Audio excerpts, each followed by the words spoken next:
student, it is my 11th video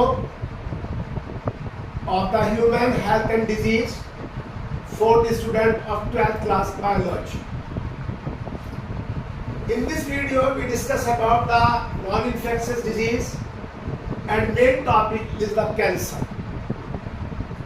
तो non-infectious disease होती है the disease which does not spread from infected person to non-infected person.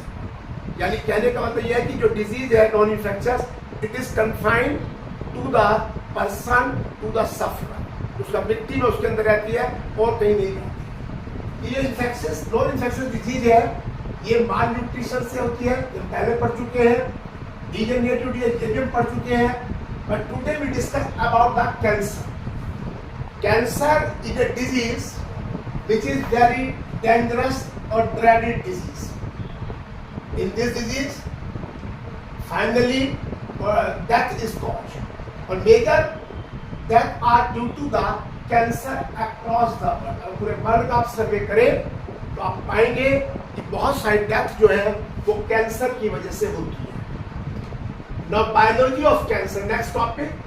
देखिए इसमें cancer में क्या होता है, यहाँ तक abnormal and uncontrolled division of cell. देखिए सेल के अंदर माइटोसिस डिवीजन होता है, वो एक रेगुलर डिवीजन होता है और उस रेगुलर डिवीजन में सेल प्रोड्यूस होती हैं और उनका अपना एक लाइफ स्पैन होता है, उसके बाद वो मर जाती है.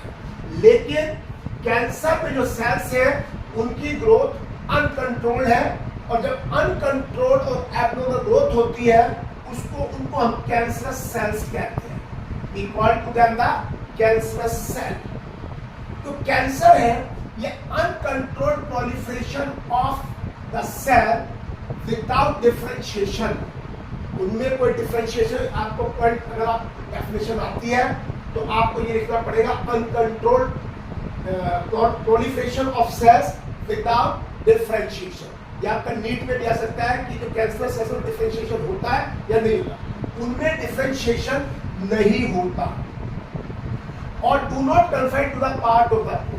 जहां पर जिस टिश्यू में कैंसर होता है ये कैंसर सेल्स वहीं तक नहीं रहती, वहां से दूसरे पार्ट में भी चली जाती है और ये they penetrate and infiltrate into the adjoining tissue. जो मान लीजिए टिश्यू है, इस टिश्यू के बराबर में जो सेल्स है उनमें भी ये एंटर कर जाता है, इन्फिल्ट्रेट हो जाता है, तो वहां भी ये पहुंच जाता है एडजॉइनिंग और जिससे उस सेल के फंक्शन को डिस्टर्ब कर देता है. तो detect the cancer from the tissue. तो ये जो सेल्स होती है, जो सेल्स आपकी डिटैच होती है, अलग होती है, मतलब एक क्लस्टर बन गया कैंसर सेल्स का, एक लंप बन गया, उस लंप में से ये जैसे लंप बन गया, यहाँ से ये सेल डिलीट होती रहेंगी, डिटैच होती रहेंगी और डिटैच होने के बाद they will go to the different parts of the body to go to the different tissue of the body through the body fluid. Body fluid में आपका ब्लड भी हो सकता है और लिम्फ भी हो सकता है, उनके थ्रू ये ट्रांसफर होती है. और जब यहाँ से डिलीट होती है उसको हम मेटास्टेसिस कहते हैं. क्या कहते हैं उसको? मेटास्टेसिस. कैंसर सेल्स लंप से, मास से, ट्यूमर से डिलीट होती है. अब जो कैंसर सेल्स होती है वो डिलीट हो जाती है और they do not have any differentiation.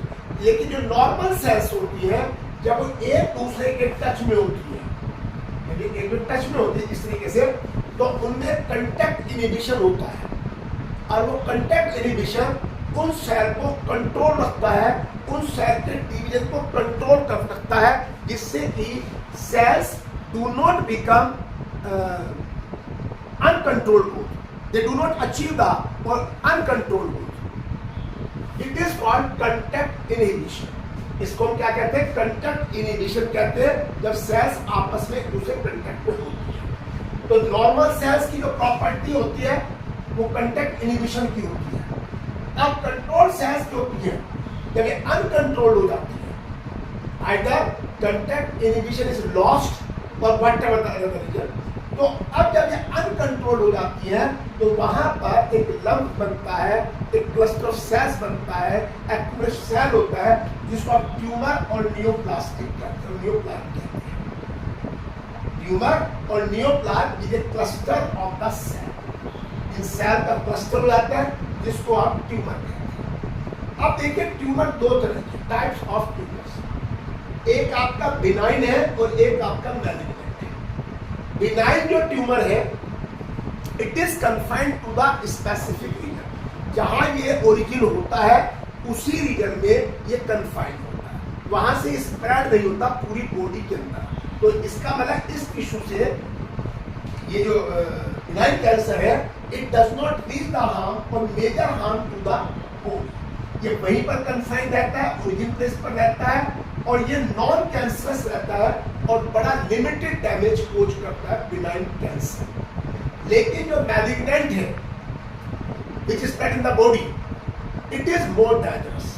इसमें क्या आता है, जब क्लस्टर ऑफ सेल बनते हैं वहां से सेल जो है कैंसर सेल डिलीट होनी शुरू हो जाती है और डिलीट होने के बाद they spread to the whole body via body fluid, blood और लिम्फ उनसे स्प्रेड होता है। उससे क्या होता है, ये पूरी बॉडी में फैल जाता है और दिस इज मोर डेंजरस। अब यहाँ पर कॉजिंग ऑफ कैंसर, कैंसर का कारण क्या है? देखिए यहाँ पर कार्सिनोजन होते हैं।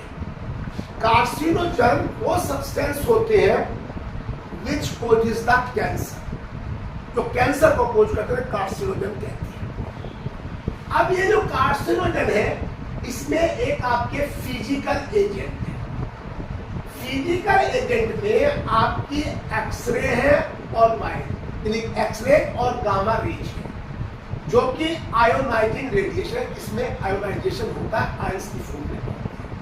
तो ये क्या करते हैं, उस जिस सेल पर इनका अटैक होता है उसके डीएनए में वो कैंसर बना देते हैं, उसके डीएनए डैमेज कर देते हैं और जिससे कि सेल जो है वो कैंसरस हो जाती है। तो इसमें क्या है, अगर आपने फिजिकल एजेंट को अवॉइड करना है और इससे कैंसर ना हो तो हमें सबसे बड़ी इंपॉर्टेंट चीज ये है कि हमें बार बार एक्सरे नहीं कराना चाहिए। We should avoid the use of X ray. तो ऐसा काम बने बहुत ही करना पड़े तो करेंगे, लेकिन फ्रीक्वेंटली उसको अवॉइड करना चाहिए। Second is the chemical agents. देखिए इसमें लोग टबैको चू भी करते हैं और उसको सिगरेट के भी पीते हैं, सिगरेट ऑल्सो। तो टबैको भी होता है, बेंजीन भी होता है और कुछ फ्यूम्स भी होती है। They are the chemical agents which are responsible for causing the cancer. तो हमें टबैको का यूज कम करना चाहिए और जितने ये बेंजीन और फ्यूम्स हैं इनको भी अवॉइड करना चाहिए। इसके बाद थर्ड आता है हमारा बायोलॉजिकल एजेंट। देखिए बायोलॉजिकल एजेंट में वायरस होता है, वो वायरस जो कैंसर कोज करता है। उस वायरस को जो कैंसर कोज करता है उसको हम ओन्कोजेनिक वायरस कहते हैं। क्या कहते हैं उसको? ओन्कोजेनिक वायरस, उस वायरस को जो कैंसर कोज कर रहा है। और इसके अंदर जो जीन्स होते हैं उनको हम ओन्कोजीन्स कहते हैं, वायरल ओन्कोजीन। जो वायरस कैंसर कोज कर रहा है उसको आप ओन्कोजेनिक वायरस कहेंगे और उस वायरस के अंदर जो कैंसर कोजिंग जीन्स है उनको हम जो है वायरल ओन्कोजीन कहेंगे। अदर सेल्स में यहाँ पर सेलुलर ओन्कोजीन्स या प्रोटो ओन्कोजीन्स होते हैं। ये सेलुलर ओन्कोजीन्स और प्रोटो ओन्कोजीन्स होते हैं, दे रेगुलेट द सेल डिवीजन। ये सेल के डिवीजन को रेगुलेट करते हैं, लेकिन जब ये म्यूटेट हो जाते हैं या इनमें कुछ चेंज आ जाती है then they become oncogene and cause the cancer. ये फिर कैंसर कोज कर देते हैं, नॉर्मल सेल को कैंसर से बनाते हैं। वैसे नॉर्मल सेल में प्रेजेंट होते हैं तो वह सेल डिवीजन को रेगुलेट करते हैं। अब आता है कैंसर डिटेक्शन एंड डायग्नोसिस। देखिए कैंसर हो जाता है, अब इसको डिटेक्शन कैसे करें, इसको डिटेक्ट कैसे करें, इसका डायग्नोसिस कैसे करें, क्या डायग्नोस्टिक फिट होगा, जिसके बेस पर कैसे। देखिए एक होता है हमारा ल्यूकीमिया जिसे हम ब्लड कैंसर कहते हैं। एक बार ल्यूकीमिया होता है ब्लड कैंसर जिसमें WBC का। तो इसमें हम क्या देखते हैं कि ब्लड और बोन मैरो को टेस्ट करते हैं। जिससे हम सेल का काउंट, नंबर ऑफ सेल्स को काउंट करते हैं WBC, कि वो बढ़ गई है या घट गई। अगर बढ़ गई है तो यानी कि when increase in number they goes the blood cancer, leukaemia. तो ये काउंट अप करते हैं ब्लड से और बोन। फिर बायोप्सी होता है। बायोप्सी में हम टिश्यू को लेते हैं, सस्पेक्टेड टिश्यू को लेते हैं, जहां पे हमें डाउट होता है उस टिश्यू को लेते हैं और उस टिश्यू की हम स्टेनिंग करते हैं, उसका एग्जामिन करते हैं और फिर उसका जो एग्जामिन करते हैं तो स्टेनिंग करके एग्जामिन करते हैं अंडर द माइक्रोस्कोप। अगर उसके अंदर कोई चेंज आ रही है तो ये भी हमारे लिए हेल्पफुल होता है।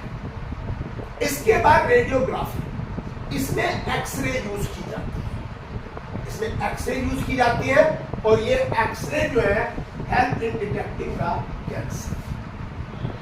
एक्सरे ही हमारी कार्सिनोजन भी है, कार्सिनोजन जो कैंसर कोज करती है, लेकिन ये radiography computed tomography, CT scan. देखिए सीटी स्कैन में हम एक्सरे की हेल्प से 3D इमेज लेते हैं। क्वेश्चन आपका नीट में आ सकता है, जो मैं अंडरलाइन कर रहा हूँ राउंड कर रहा हूँ, ध्यान रखिए। ये आपकी एक्सरे की हेल्प से 3D इमेज ली जाती है ऑफ द बॉडी और वहां पे ये देखा जाता है कि उस टिश्यू के इंटरनल स्ट्रक्चर को देखा जाता है in the 3D structure in CT scan. एक होता है मैग्नेटिक रेजोनेंस इमेजिंग, MRI। देखिए वहां पे हमने जो है ये जो रेज है जो कैंसर कोज कर रही है आयोनाइजिंग है, जहां एक्सरे जो भी आयोनाइजिंग है, लेकिन MRI में हम नॉन आयोनाइजिंग रेडिएशन को लेते हैं, नॉन आयोनाइज जिसका आयोनाइजेशन नहीं हुआ है। और यहां पर दो चीजें, पहला आपको ध्यान रखना है नॉन आयोनाइजिंग है और दूसरा वहां पर स्ट्रॉन्ग मैग्नेटिक फील्ड है, स्ट्रॉन्ग मैग्नेटिक फील्ड है और नॉन आयोनाइजिंग। ये डिटेक्ट करता है, help in detecting the pathology and physiology of the suspected tissue. जिस टिश्यू को कैंसर टिश्यू मान रहे हैं उसके अंदर क्या चेंजेस आ रही है, कैसे उसकी फिजियोलॉजी चेंज हो रही है।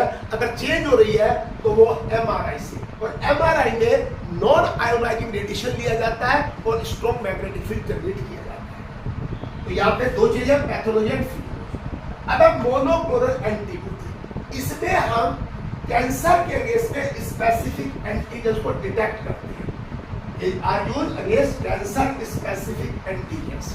जो कैंसर के स्पेसिफिक एंटीजन को डिटेक्ट करने के लिए मोनोक्लोनल एंटीबॉडीज यूज की जाती है। तो ये all the methods help in causing the, यहाँ पे कैंसर भी खोज करते हैं और दी मेथड्स हेल्प ल्यूकीमिया और biopsy, radiography, magnetic resonance imaging, CT scan और monoclonal antibody, they all are used in detecting the cancer and this diagnosis. In tomorrow video, I will continue the treatment of cancer. Continue होगा next class में, next video. इस video को आप देखिए, like करिए, share करिए, comment करिए और इसको आप जो है सब्सक्राइब करना ना भूलें। Thank you, have a good day.